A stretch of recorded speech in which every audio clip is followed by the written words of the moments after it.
সব দলেরই দেখা হলো, সব দলেরই দেখা হলো, কেমন করে চালায় দেশ। আগামীতে চাই যে দেখতে দাড়ি টুপির বাংলাদেশ। ঠিক না বেঠে? সব দলেরই দেখা হলো, সব দলেরই দেখা হলো, কেমন করে চালায় দেশ। আগামীতে চাই যে দেখতে দাড়ি টুপির বাংলাদেশ। আগামীতে চাই যে দেখতে দাড়ি টুপির বাংলাদেশ। আগামীতে চাই যে দেখতে দাড়ি টুপির বাংলাদেশ। আগামীতে চাই যে দেখতে আল কোরআনের বাংলাদেশ। এমন নেতা চাই যে দেশে দুঃখ সবার বোঝে, গরিব দুঃখীর বাড়ি বাড়ি দুঃখ কষ্ট খোঁজে রে, দুঃখ কষ্ট খোঁজে। এমন নেতা চাই যে দেশে দুঃখ সবার বোঝে, গরিব দুঃখীর বাড়ি বাড়ি দুঃখ কষ্ট খোঁজে রে, দুঃখ কষ্ট খোঁজে। সব অধিকার ফিরিয়ে দিয়ে, সব অধিকার ফিরিয়ে দিয়ে আনবে দেশে খুশির লেশ। আগামীতে চাই যে দেখতে দাড়ি টুপির বাংলাদেশ। আগামীতে চাই যে দেখতে আল কোরআনের বাংলাদেশ।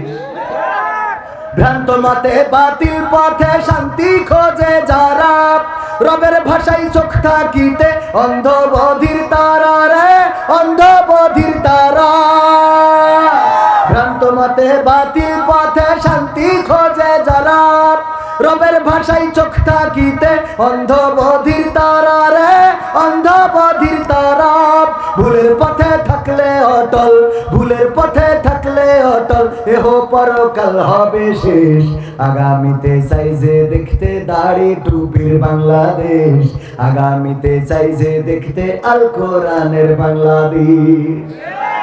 দুর্নীতি আর চাঁদাবাজি ভাই চলবে না এই দেশে, রুখে দিতে হবে তাদের আসলে ফ্যাসিস্ট বেশে রে, আসলে ফ্যাসিস্ট বেশে। দুর্নীতি আর চাঁদাবাজি ভাই চলবে না এই দেশে, রুখে দিতে হবে তাদের আসলে ফ্যাসিস্ট বেশে রে, আসলে ফ্যাসিস্ট বেশে। চললে আইন আল কোরআনের, চললে আইন আল কোরআনের, তবেই দেশটা চলবে বেশ। আগামীতে চাই যে দেখতে দাড়ি টুপির বাংলাদেশ। আগামীতে চাই যে দেখতে আল কোরআনের বাংলাদেশ। আগামীতে চাই যে দেখতে দাড়ি টুপির বাংলাদেশ। আগামীতে চাই যে দেখতে আল কোরআনের বাংলাদেশ। চান আপনারা আগামী দিন বাংলার আকাশে কালেমার পতাকা উড়ুক, বাংলার জমিনে আল্লাহর কোরআন কায়েম হোক, বাংলার জমিনে দিন বিজয় হোক। এই প্রত্যাশা কার কার বুকের মধ্যে আছে? হাত দেখতে চাই।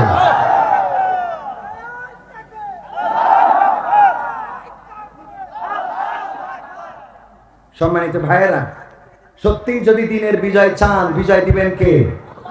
সংখ্যার দরকার আছে? বদরে কি সংখ্যা লেগেছিল? সংখ্যা দিয়ে ইসলামের বিজয় হয় না। বিজয় হয়েছে কি দিয়ে? ঈমান দিয়ে। কি দিয়ে? ঈমান দিয়ে। ঈমান ছিল কার উপরে? আল্লাহর উপরে এবং তার রাসূলের উপরে। এই ঈমান থাকার কারণে বদরে ৩১৩ জন বিজয় ছিনিয়ে এনেছিলেন। এখন যদি আমরা শপথ নিই, জীবন যাই যাবে, রক্ত যাই যাবে, বাংলার জমিনে আল্লাহর জমিনে আল্লাহর দ্বীন কায়েম করে দেব, এই সিদ্ধান্ত নিলে কায়েম করে দিবেন কে? মনের পরিবর্তন কে ঘটাতে পারেন? আল্লাহ রাব্বুল আলামিন কেমন করে মনের পরিবর্তন ঘটান? ওমর রাদিয়াল্লাহু তাআলা আনহু নবীর মাথা কাটার জন্য রওনা করলো, সিদ্ধান্ত নিল রাসূলের মাথা কাটবে। কিন্তু যাওয়ার পথে যখন শুনলো বোন ভগ্নিপতি ইসলাম কবুল করেছে, মিজাজটা আরো বাড়লো না কমলো? মিজাজটা আরো বেশি খারাপ হলো যে আমি যে ইসলাম প্রচার করার কারণে নবী মুহাম্মদ সাল্লাল্লাহু আলাইহি সাল্লামের মাথা কাটতে চায়, সেই ইসলাম আমার ঘরের মধ্যে ঢুকে গেছে। অনেক নেতারা বলে আমরা এত দলগিরি করি, অথচ বাড়ির মহিলা সভানেত্রী আছে না? মানে ভোটে দাঁড়ালি নিজের বউ দেবে না রে, আছে না? ওই দিকে বলে করে না সে আর এইদিকে স্ত্রী যেয়ে বলে আল্লাহর পথ ছাড়া রাস্তা নাই। আছে না নাই? ফিরআউনের স্ত্রী আসিয়া আলাইহিস সালাম ফিরআউনের কথা অমান্য করে নাই, স্বামী হিসাবে তার খেদমত করেছে। ফিরআউন এমন একজন শাসক ছিল যিনি আল্লাহর চেয়ারটা নিয়ে টানাটানি করেছে, বলেন ঠিক না বেঠে? এমন একজন শাসক, পৃথিবীতে কত শাসক এসেছে, ক্ষমতা ছাড়তে চায় নাই, চেয়ার ছাড়তে চায় নাই। এমনকি বাংলাদেশে যারা ক্ষমতায় ছিল কেউ কি স্বেচ্ছায় চেয়ার ছাড়তে চেয়েছে নাকি? না, ছাড়তে চায় নাই, চেয়ার থেকে ছাড়ানো লেগেছে। ফেরাউনও সেই চেয়ার ছাড়তে চায় নাই। কিন্তু ফেরাউনের ব্যতিক্রমটা ছিল এই পৃথিবীর অন্যান্যরা, Donald Trump, Biden, Barack Obama, তারপরে ওই যে ইসরায়েলের বেনিয়ামিন নেতানিয়াহু, এমনি ভাবে যারাই আছে চেয়ার ছাড়তে চায় না। কিন্তু কেউ স্রষ্টা দাবি করে নাই, রব দাবি করে নাই। ফিরআউন এমন একজন ছিল, সে স্বয়ং নিজেরে আল্লাহ বলে ঘোষণা দিয়েছিল, বলেন নাউযুবিল্লাহ। তার মানে কতটা জালেম ছিল, কতটা জাহেল ছিল। এই জন্য আল্লাহ মুসা আলাইহিস সালামকে পাঠালো, যাও তারে বলো সে বাউন্ডারি ক্রস করে ফেলেছে, তারে বলো সে দাবি করেছে আনা রব্বুকুমুল আলা, আমি এই বিশ্বের রব, আমারে রব মেনে নাও, আমি সবকিছুর উপরে ক্ষমতাবান। যাও তারে থামাও, তারে কন্ট্রোল করো। এই ফেরাউন যার জন্য নবী পাঠানো লেগেছে, শুধু একজন না দুইজন নবী একসাথে পাঠাইছে। মুসা আলাইহিস সালাম বলল, ওগো আল্লাহ, তুমি তো আমার ফিরআউনের কাছে পাঠাচ্ছাও, কিন্তু আমার তো কণ্ঠ ভালো না, আমি ভালো করে কথা বলতে পারি না, আমার একটু জড়তা আছে। ছোটবেলায় আগুন খেয়ে ফেলেছিলেন কে? মনে আছে আপনাদের? কেমন করে খাইছিল? মুসা আলাইহিস সালামকে লালন পালন করলো ফেরাউন। যেদিন কোলে নিয়েছে ছোট্ট তুলতুলে একটা বাচ্চা, এত সুন্দর দেখে মনে চাইলো একটু কোলে নিতে, কোলে নিয়েছে, থাপ্পড় একটা কষে দিয়েছে, ফেরাউন পড়ে গেছে মাথা ঘুরে। বলছে আমি বলিলাম এইডা সেইডা, এই সেই লোক কে হবে? চলবে? আমি বলেছিলাম এই সেই লোক। ও আসিয়া, তুমি তো শুনলে না, তোমার অনুরোধের কারণে আমি এই বাচ্চাটারে আশ্রয় দিয়েছি, আর আজকে এই বাচ্চা আমারে থাপ্পড় দিল। তার মানে প্রমাণ হয়ে গেল এই সেই অগ্নিকুণ্ড যে আমার রাজপ্রাসাদটা জ্বালিয়ে দেবে, আমি যা স্বপ্নে দেখেছি। কয় দেখো, তুমি এই বাচ্চা শিশুরে এমন খামাকা সন্দেহ করতেছো, ওরে যদি একটা আগুন দাও, সামনের একটা ফুল দাও, দেখা যাবে আগুন না, ফুল না ধরে আগুন ধরে বসে আছে। কয় তোমার কথা মেনে নিলাম, পরীক্ষা করব। ফিরআউন একবার কোন বাদ তারা ছিল না, মিশরের তো একটু ঘাট তাড়া, পরীক্ষা করব, দেখি কি করে। আগুন রাখা হলো, ফুল রাখা হলো, আর বাচ্চা শিশুটারে ছেড়ে দেওয়া হলো। মুসা আলাইহিস সালাম ছুটতেছেন, ফিরআউন খালি হাতটা ঘুরাই দেয় ফুলের দিকে যেন ফুলটা ধরে, কিন্তু না, ফুল ধরলো না। অমনি খপাং করে আগুনটা ধরে গালের মধ্যে ভরে দিয়েছে। যাক, সে যাত্রায় আসিয়া বলছে আল্লাহ বাঁচাই দিছে, আলহামদুলিল্লাহ, তা না হলে আজকে কি উপায় হয়ে যেত। এই ছিল আসিয়া। আর আমাদের বউরা চিন্তা করে, হঠাৎ ফোনে কথা বলছিল, বলতে হঠাৎ, হ্যাঁ কতদিন হলো, তুমি একটু ভিডিও কল দিবা, দেখতাম, একটু ভিডিও কল দাও। হ্যাঁ, হঠাৎ স্বামী বাড়ি, হ্যাঁ আচ্ছা তুই তাহলে এসছে না ভাই, এসি ভাই আয় দেখার ভাই, তোর জন্য তুই কয়দিন হইলে আসিস নি। ও বাবা, সাথে সাথে ভলিউম চেঞ্জ ছিল, স্টার জলসায় ও পিটি দিয়ে দিয়েছে। ঠিক না রে? ঠিক, একদম সাথে সাথে স্টার জলসা বিটি ধরাই দিয়ে কার সাথে কথা বলছে, কেন ওই যে তোমার আমার সে চাচাই তো ভাই, তোমার শালা যা বিড়ি খাই তাই তুমি গেলি যে বিড়ি খাই। ও হ্যাঁ, ও ঠিক আছে। এবার মনে হয় আল্লাহ এই যাত্রায় বাঁচাই দিছাম। আসিয়াও এক যাত্রায় বেশি গেছে, আর ইরাও আর এক যাত্রায় বাঁচে। কথা কয় না, পার্থক্যটা এই জায়গায়। ওরাও এক যাত্রায় বাঁচে, আর ইরাও এক যাত্রায় বাঁচে। যে যাক ধরা তো খেয়েই গেলাম। যদি ভিডিও কল মারতো আর আমার স্বামী পিছন থেকে এসে যদি দেখতো মরছে কি ডায়ডা, তাইলে তো খেলা ফাইনাল রে। ওরাও বেঁচে চাই, আল্লাহ বাঁচাইছো। আমার স্বামী বুঝতেও পারে নাই, ধরতেও পারে নাই। আসা আলাইহিস সালাম বললেন আল্লাহ বাঁচাই দিলেন।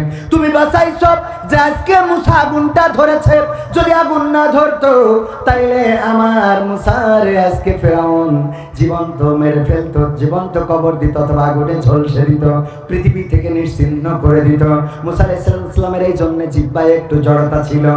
মুসা আলাইহিস সালাম বললেন, ওগো আল্লাহ, তুমি আমারে ফেরাউনের কাছে পাঠাচ্ছাও, আমি তারে যে বুঝাবো, কিন্তু আমার তো কণ্ঠস্বরের অবস্থা, আমার কথা বলার জড়তা আছে। তুমি যদি আমার ভাই হারুন, তার কণ্ঠ ভালো, কথাও বলে সুন্দর করে, বক্তা মানুষ, যদি তুমি তারে আমার সাথে নবী করে দিতে তাইলে একটু ভালো হতো। দুই ভাই যে তারে একটু বুঝাতাম। আল্লাহ রাব্বুল আলামিন দোয়া কবুল করেছে না করে নাই? ভাই হারুনকেও নবী বানালেন এবং বললেন এইবার দুই ভাই যাও। এক ফিরাউনের ঠিক করার জন্য দুটো নবী পাঠাইলেন।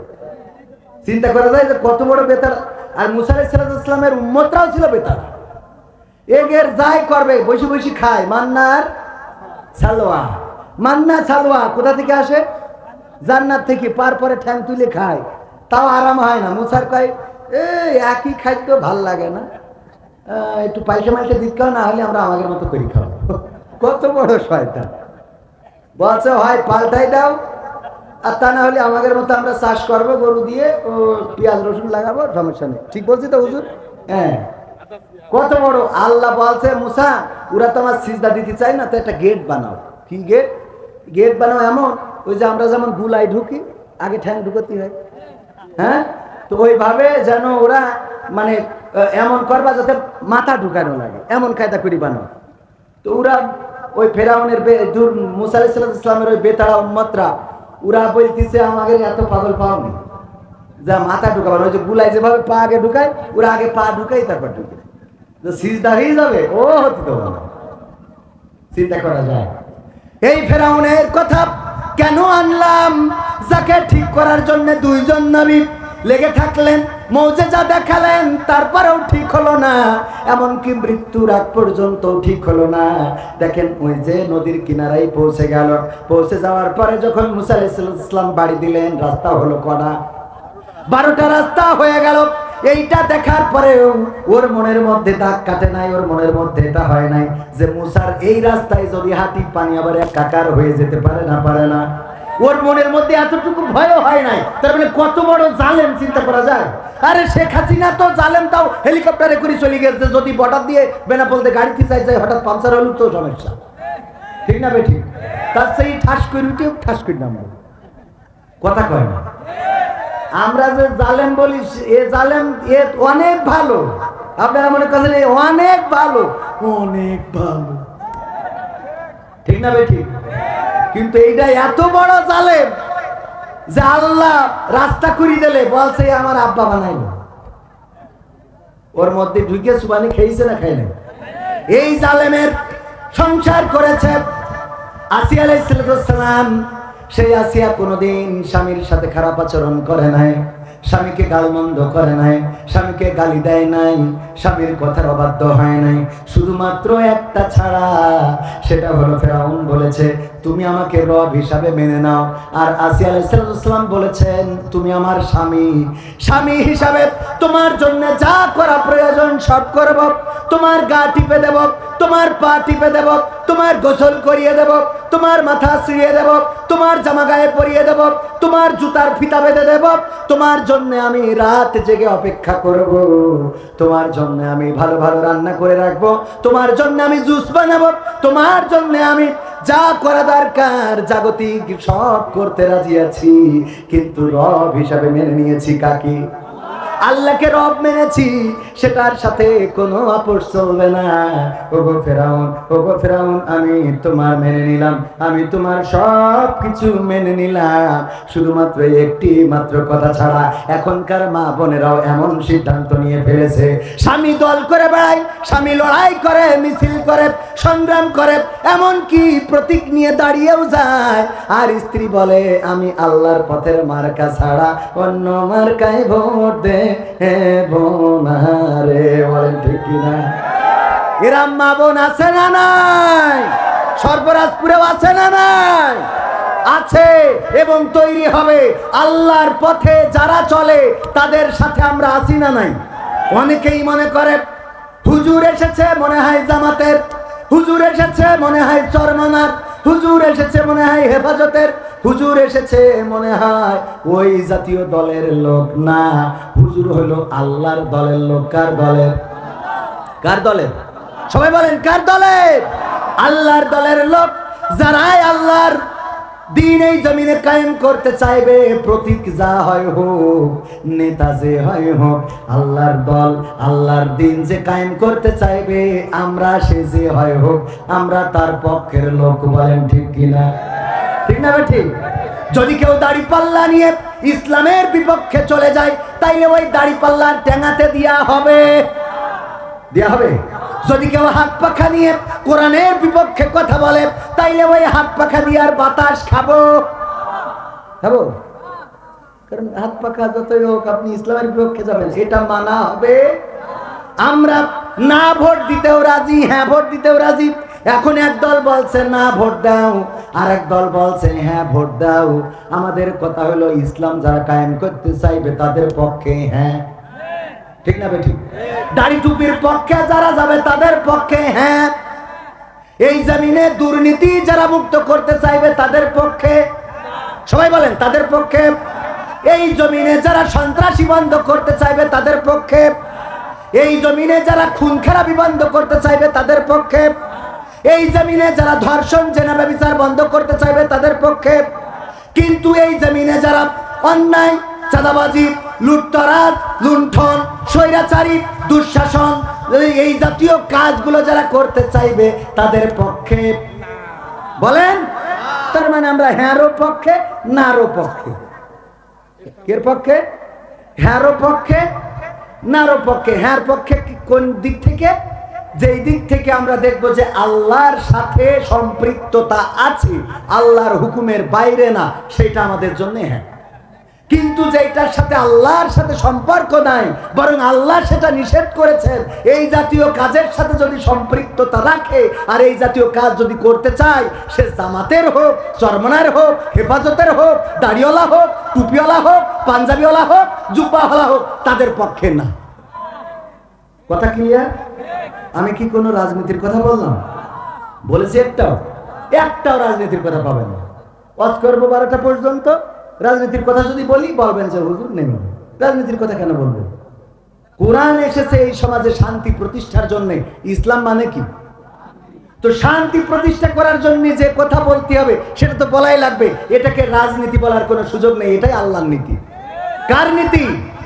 বলেন কার নীতি? কোরআনের সাথে যারা করবে দ্বন্দ্ব, তাদের সাথে কবু হবে না আপোষ।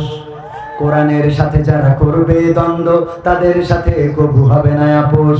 জেল জুলুম হলেও হবে, জেল জুলুম হলেও হবে, বিবেকের কাছে তবু রব নির্দোষ। আমার রবের কাছে রব নির্দোষ, মহান প্রভুর কাছে রব নির্দোষ। কোরআনের সাথে যারা করবে দ্বন্দ্ব, তাদের সাথে কবু হবে না। কোরআনের কথা যারা বলে যায় আজ, তাদের দমাতে কত ফন্দি। কাউকে ধরে নিয়ে দিয়েছে ফাঁসি, কাউকে রেখেছিল বন্দি। কোরআনের কথা যারা বলে যায় আজ, তাদের দমাতে কত ফন্দি।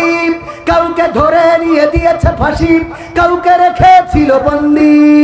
হক কথা বললেই জ্বলে যায় গাব, কোরআনের কথা সইতে পারে না। হক কথা বললেই জ্বলে যায় গাব, কোরআনের কথা সইতে পারে না। জানি না তাদের আমাদের পরে কেন এত আক্রোশ। আক্রোশ আছে না নাই? জেল জুলুম হলেও হবে, জেল জুলুম হলেও হবে, বিবেকের কাছে তবু রব নির্দোষ। আমার রবের কাছে রব নির্দোষ, মহান প্রভুর কাছে রব নির্দোষ। কোরআনের সাথে যারা করবে দ্বন্দ্ব, তাদের সাথে কবু হবে না। কোরআনের কথায় আজ বলতে গেলে আসছে বাধা কত ভাবে। কোরআন প্রেমিকেরা হাতে রেখে হাত সামনে এগিয়ে যাবে। যাবে না? যাবে না? এখন ইসলামপন্থীরা এক হচ্ছে, বলেন ঠিক কিনা? চরমনায়, হেফাজত, আলিয়া, কওমিয়া, জামাত, এই জাতীয় পার্থক্য ছিল, কিন্তু এখন ওলামায়ে কেরাম এক প্ল্যাটফর্মে আসছেন, বলেন ঠিক কিনা? এক প্ল্যাটফর্মে আসবেনই, কারণ যারা এক আল্লাহকে ইলাহ মানে, এক কোরআনকে সংবিধান মানে, এক বিশ্বনবী হযরত মুহাম্মদ সাল্লাল্লাহু আলাইহি সাল্লামকে নেতা মানে, তাদের মধ্যে এত বিভেদ থাকবে কেন? যারা বিভেদ করবে ওরা আল্লাহর রাসূলের উম্মত নয়, ওরা শয়তানের উম্মত, বলেন ঠিক কিনা? কারণ আল্লাহ বলেছেন ওয়াতাসিমু বিহাবলিল্লাহি জামিয়া ওয়া লা তাফাররাকু, তোমরা সংঘবদ্ধভাবে পাঁচকলি টুপি না বাটি টুপি না বা অন্য টুপি না অন্য পাগড়ি, এগুলো দেখার বিষয় না। সংঘবদ্ধভাবে কার রাজ্য আঁকড়ে ধরো? কার রাজ্য? আল্লাহর রাজ্যকে আঁকড়ে ধরো। এইটা আল্লাহ তাগিদ করেছেন, আর আমরা গুতগুতি কিলাকিলি আমাদের মধ্যে আছে না নাই? আমিও এখন বলতে গেলি তো বাইরে যাই। আমাদের মুহতারাম মুফতি আমির হামজা ভাই, উনি স্টেজে কথা বলেন, সরল সোজা মানুষ, সাদা সিধা মানুষ, সব ওই যে অনেকেই বলে না যে হক কথা ফক করে বলে ফেলে। উনার সমস্যাটা হলো যে উনার যে ওজন, এই ওজনটা উনি কোনো সময় নিজের মধ্যে এটাকে বাস্তবায়ন বা কায়েম করতে চান না। উনার যে জনপ্রিয়তা বাংলাদেশে, এই জায়গাটা উনি চাইলে খুব স্মার্টলি ধরে রাখতে পারতেন, কিন্তু সেটা না করে উনি পাবলিকলি সবার সাথে সহজে মিশে যান। এটা ভালো যে উনি সরল সাদা সিধা, যা আছে মনে তা বলেন মুখে, যা থাকে মনে তা বলেন কোথায়? মুখে। এই জন্য হুটহাট করে এমন কিছু বলে ফেলেন যে কথাটা নিয়ে মানুষ ট্রল করা শুরু করে দেয়। সাংবাদিক বলেছেন নবী সাল্লাল্লাহু আলাইহি ওয়াসাল্লামকে, একেবারে মিডিয়া থেকে শুরু করে বাংলাদেশের বক্তা ওলামায়ে কেরাম কাফের পর্যন্ত বানিয়ে দিয়েছে না, দেয় না? আপনি কাফের বললেন, কাফের তো অস্বীকারকারী, উনি তো অস্বীকার করেন নাই, করেছেন? স্লিপ অফ টাং হয়ে থাকতে পারে, ভুল করে ফেলেছেন, একটু ভুল হয়তো হয়ে গিয়েছে, আপনি সেটাকে কেন্দ্র করে কাফের কেন বলবেন? আবার একটা ওয়াজ করেছেন আম্মা খাদিজা রাদিয়াল্লাহু তাআলা আনহাকে, যে তিনি নামাজ পড়েন নাই, রোজা করেন নাই, যাকাত দেন নাই, কিন্তু তিনি জান্নাতে শুধু যাবেনই না, আল্লাহ রাব্বুল আলামিন তাকে সালাম জানিয়েছে, বলেন সুবহানাল্লাহ। কথাটা তো উনি ভুল বলেননি। কেন ভুল বলেননি? এটা উদাহরণ দিতে যেয়ে বলি, এই যেমন ভাইজান, আমার ভাইজানের নাম কি জানো? আলতাফ ভাই। আলতাফ ভাইয়ের আব্বা বেঁচে আছে না? এখন এলাকায় প্রচার হচ্ছে উনি হুজুর হইলে কি হবে, উনি তো ওনার বাপের খাইতে দেয়, ওনার বাবার খাইতে দেয় না। কথাটা মিথ্যা না সত্য? কথা কয় না, মিথ্যা না সত্য? কিন্তু বাবার খাইতে দেয় না, এটা শোনার পরে অনেকের মিজাজ খারাপ হয়েছে না?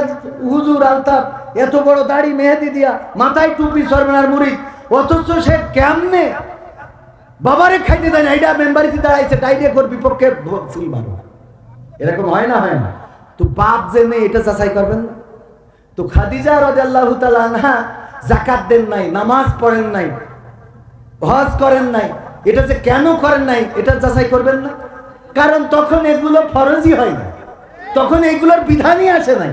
তো বিধান আসে নাই তাই করে নাই। তো এই জন্যই এইটাকে বলাকে কেন্দ্র করে আপনারা নেগেটিভ ভাবে উপস্থাপন করছেন। এগুলো কেন? আর সবচেয়ে দেখলাম আমাদেরকে ব্যবহার করে বক্তা হয়েছে আব্দুর রহিম আল মাদানি। আসলে আদৌ সে মাদানি না, জাল মাদানি। কি মাদানি? কি মাদানি? জাল মাদানি। আর মাদানি হইতেও পারে, একজন নামের শেষে লাগাইছে যে অমুক আল মাক্কি। আমি বললাম কেন? বলছে যে ঢাকায় একটা হোটেলে চাকরি করতাম, সেই হোটেলের নাম ছিল আল মক্কা হোটেল। কি হোটেল? আল মক্কা হোটেল। তো আল মক্কা হোটেলে চাকরি করি, তো আল মাক্কি লাগাই দিয়েছে। হ্যাঁ, দেখা যাচ্ছে যে আজহারি ভাই, আমাদের আজহারে পড়িছে, তাই আর একজন দেখা গেল যে কোনোভাবে নাম আজহারি লাগাইছে। জিজ্ঞেস করলাম কেন? বলছে যে আজহারি নাম একবার দেখিলাম, এই জন্য ও কি নামের শেষে একটা টাইটেল, একজন নামের শেষে লাগাইছে কাতারি, অমুক হুজুর কাতারি। কাতারি কেন? তার কাতারে ছিল, তো কাতারে ছিল বলে কাতারি লাগাইতে হবে? এটা কি একটা ভালো সম্মানজনক হইল? আমি বললাম, আমার মাঝে মাঝে অনেকেই বলে যে আপনার নামের শেষে এরকম আজাদি, জিহাদি, তারপরে মাক্কি, মাদানি পাওয়া যায় না। আমি কইছি আমি কোনোদিন যদি উগান্ডায় যেতে পারি, এসি লাগাবো কবির বিন সামাদ উগান্ডি। কি একটা টাইটেল তো আনকমন হওয়ার দরকার আছে না? আছে না? ডয়ান কমান তুফানি, এক বক্তা আল্লাহ মাফ করুন, এটা বলতেই হচ্ছে নামের শেষে তুফানি। তুফান বোঝেন তো, তুফান মানে কি? ঝড়, টর্নেডো, এগুলো তো। তো কি তুফান বানাইলো আল্লাহ জানে, যে তার নামের শেষে তুফান। এই যে মাদানি লাগাইছে, জাল মাদানি, কোন মদিনায় যেই পড়িছে, কোন ভার্সিটিতে পড়েছে, এবার ফতোয়া শুরু করেছে আমির হামজাকে জাহেল, জালেম, ফাসেক, কাফের, যা মনে চায় তাই বলে যাচ্ছেন। এগুলো বলার জন্য তো হুজুরদেরকে শ্রোতারা নিয়ে আসে না, নিয়ে আসে। আপনার কাছ থেকে দুইটা ভালো কথা শুনতে চাই, দুইটা মিষ্টি কথা শুনতে চাই, দুইটা দিনের কথা শুনতে চাই, দিনের বয়ান শুনতে চাই, যেটা শুনলে কাজে লাগবে, পরকালে জাহান্নাম থেকে মুক্তি পেয়ে জান্নাতে যাওয়া যাবে, আল্লাহ রাসূলের ভালোবাসা অর্জন করা যাবে, আল্লাহকে পাওয়া যাবে, সেই কথাগুলো শুনতে চাই। আজকে মওয়াজের স্টেজগুলো আমরা এই বানাই ফেলেছি। এখন আমিও তো সেই সেম কাজই করলাম, কারণ ওদের ঠিক করতেছি, আমারও ওদের বিরুদ্ধে বলতে হবে। আমও কি তার বাইরে? এখন উপায় কি? উপায় হলো সবাই চুপচাপ আস্তে করে ফিরে আসি। সবাই কি করি? তওবা করি, ফিরে আসি। আমিও তওবা করি, আল্লাহ কবুল করুন, বলেন আমিন। সূরা আল আনআম থেকে তেলাওয়াত